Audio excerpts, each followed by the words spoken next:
Rikthehemi së bashku në transmetim tashmë me Virtual Worlds për të parë disa nga momentet kryesore të botës virtuale. Australia ishte shteti i parë i cili vendosi të bëjë ligjërisht përgjegjës platformat e rrjeteve sociale për lejimin e të miturve nën 16 vjeç në to. Tashmë Australia është zyrtarisht shteti i parë i cili ndalon këngët e gjeneruara me inteligjencë artificiale që të bëjnë pjesë e klasifikimeve kombëtare të muzikës. Në këto javë, të gjitha publikimet duhet të jenë të krijuara në thelb nga njeriu për të qenë të pranueshme. Nis nga kjo javë pikërisht edhe ky vendim i fundit. Shoqata Australiane e Industrisë së Regjistrimit tha se kodi i ri do të ndihmonte në promovimin e natyrës njerëzore të artit. Kjo vjen pas një polemike rreth një versioni të këngës Like a Prayer të Madonnas nga DJ australian Josh Favaz, i cili kohët e fundit kryesoi listën e këngëve dance Aria dhe arriti kulmin në vendin e dytë në tabelën e përgjithshme të vendit. Kënga është bërë një element kryesor i listave të radiove komerciale dhe është transmetuar më shumë se 48 milion herë vetëm në Spotify. Favaz më vonë i shtoi këngës kreditet për inteligjencën artificiale gjeneruese pas një reagimi të ashpër. Aria tha se artistët australian po garojnë për vëmendje në tregun më të mbushur me njerëz në histori dhe tha se nuk ishte interesuar të promovonte ose të celebronte suksesin e muzikës së gjeneruar nga AI që nuk përmban art njerëzor. Sipas rregullave të reja, ndihma e inteligjencës artificiale mund të përdoret ende, por njerëzit duhet të kenë shkruar këngët dhe të kenë interpretuar vokalin kryesor dhe instrumentet kryesore.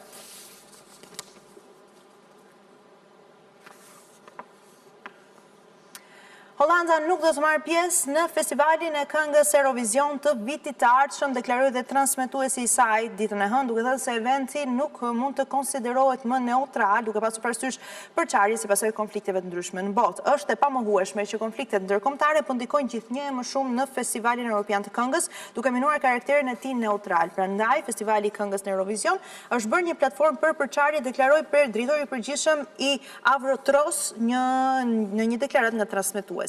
Konkursi është goditur kohët e fundit nga një val bojkotesh për shkak të pjesëmarrjes së Izraelit. Për pasojë, organizatorët kanë ndryshuar dhe rregullat e votimit, duke lejuar që të gjithë ata që duan të votojnë ta bëjnë atë vetëm online dhe në votën e tyre mund të vendosin emrin e vetëm 3 artistëve, të cilët preferojnë të votojnë, ndryshe nga çka që më parë që mund të votojnë në internet, por gjithashtu edhe nëpërmjet SMS-ve në telefon mbi 20 herë. Ky rregull ndryshuar në 10 herë pas edhe lajmërimeve apo shtysës së qeverive të ndryshme për t'i dhënë vota një përfaqësuesit të një shteti për cilën mbështesnin. Izraeli ishte shumë pranë fitimit të konkursit në 2025-ën edhe 2026-ën, duke qenë në vend të dytë si pasojë e votave të qytetarëve, votës publikut, pavarësisht se në votë jurie ishte shumë më poshtë. Kjo ka sjellur pak kënaqësi nga një pjesë e ndjekësve të festivalit, por gjithashtu edhe të transmetuesve të ndryshëm, kur i kujtojmë se janë disa shtete si Spanja, si Slovenia e të tjerë, Skocia, të cilët kanë deklaruar në fakt se nuk do të marrin pjesë në Eurovision, e bojkotojnë atë si pasojë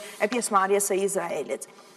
Ndërsa, teksa flasim për zhvillimet teknologjike, është në prag të përmbylljes edhe edicioni i dytë i lojrave robotike humanoide në Pekin. Janë lojra të ngjashme me ato olimpike, në disiplina të ndryshme robotët e 61 shteteve të ndryshme janë mbi 2000 robot që marrin pjesë, garojnë në vrap, në kërcim, në hedhje, e shumë disiplina të tjera, duke thyer tashmë edhe rekordet e vendosur nga vetë njerëzit.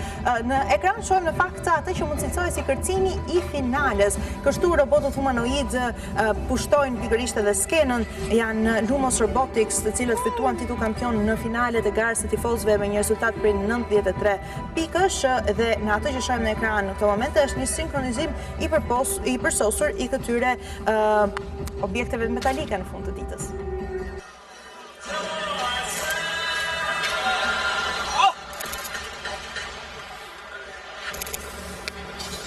Ishin 2 rutina vallëzimi gjatë eventit të mbrëmjes, që përfshinin lëvizje sfiduese si përmbysje për hapa dhe pirueta në një këmbë.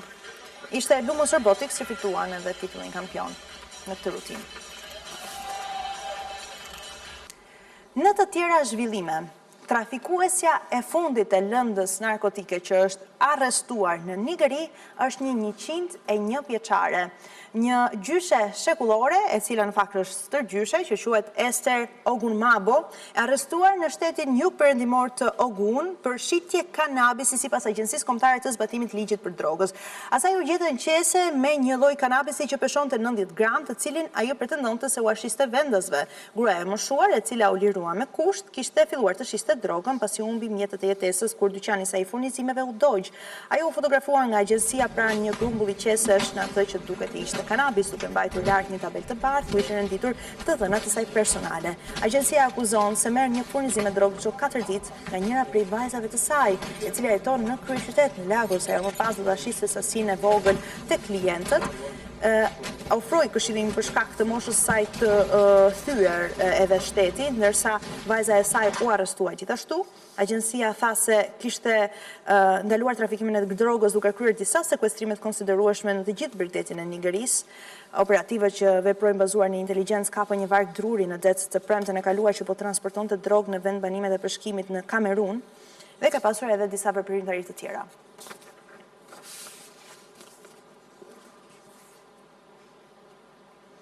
Peruja do të mirëpres Papa Leonin e 14 në nëntor me një himn në nder të një morgeshe katolike të vrarë nga kryengritësit maoist, duke festuar kthimin e Papës në vendin ku ai punoi për dekada si misionar. Kënga me ritme andeane dhe me titull Leon Hermano del Camino, ose Leo vëlla në udhtim, do të interpretohet nga anëtarët e korit të rinjve Aguichita, i cili mban emrin e misionares peruane Maria Agustina Rivas. Rivas u vrar nga rebelët e Shining Path në vitet 90, ndërsa kryente punë humanitare në xhunglën e Amazonës në Peru. E njohur si Aguichita, ajo u lumturua, u shinturua nga Vatikani në vitin 2022 nën Papa Franceskun, pasi kisha vendosur se ai ishte vrarë nga urrëtia ndaj besimit katolik.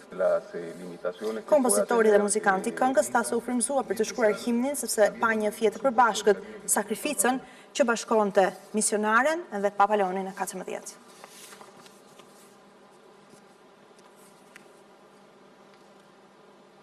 Përmbyllim këtu transmetimin edhe për ditën e sotme. Unë ju rikujtoj se të gjitha këto dhe shumë të tjera mund t'i gjeni në rrjetet tona sociale ku ju ftoj të na ndiqni. Mund të na ndiqni gjithashtu në webfaqen tonë abc-news.al me këto zhvillime dhe shumë të tjera të përditësuara nga vendi, rajoni dhe bota, si edhe transmetimin tonë të drejt për drejt në valët e radios në 105 FM.